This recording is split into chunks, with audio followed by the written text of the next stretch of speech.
बोले बोल दो अभी 3 दिन तक खड़े रहे, समय नहीं है, 3 दिन बाद नंबर आएगा। सुखदेव जी द्वार पर खड़े होते हैं, नंगे चरणों से तपती हुई बालू में खड़े होते हैं, वस्त्र भी नहीं, क्योंकि सुखदेव जी तो दिगंबर हैं।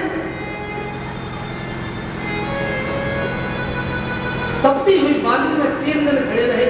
जनक ने अपने शिष्य से कहा, जाकर के देखो, अगर चेहरे पर जरा भी क्रोध की मुद्रा दिखाई दे तो कह देना जाओ। जनक जी महाराज को मैं वेदांत नहीं पढ़ा। शिष्यों ने आकर के जनक महाराज से कहा, महाराज वो तो बिल्कुल मुस्कुरा रहा है, क्रोध तो बिल्कुल उनके चेहरे पर है ही नहीं। जनक महाराज ने कहा, अंदर लेकर के आओ। सुखदेव जी महाराज को शिष्य लोग अंदर लेकर के आए। बोले अंदर आप बैठिए। 2 दिन बाद नंबर आए। सुखदेव जी महाराज को बैठाला गया,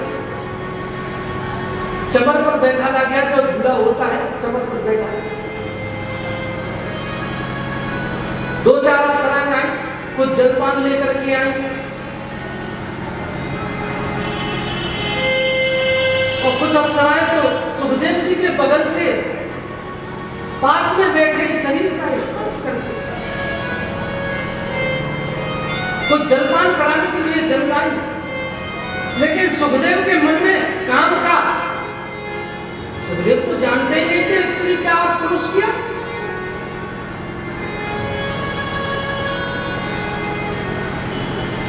जिस समय सुखदेव जी जा रहे थे, कुछ अप्सराएं सरोवर में स्नान कर रही थी।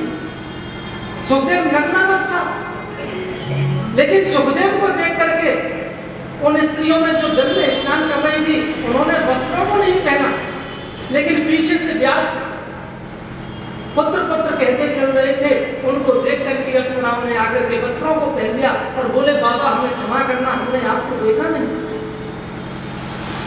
व्यास जी बोले, मेरा पुत्र सुखदेव नग्नावस्था में तुम्हारे सामने चला गया,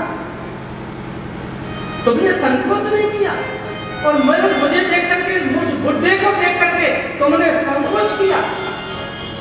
16 वर्ष की अवस्था वाले सुखदेव, मेरा पुत्र तुम्हारे सामने होकर के गया, तुमने संकोच नहीं किया।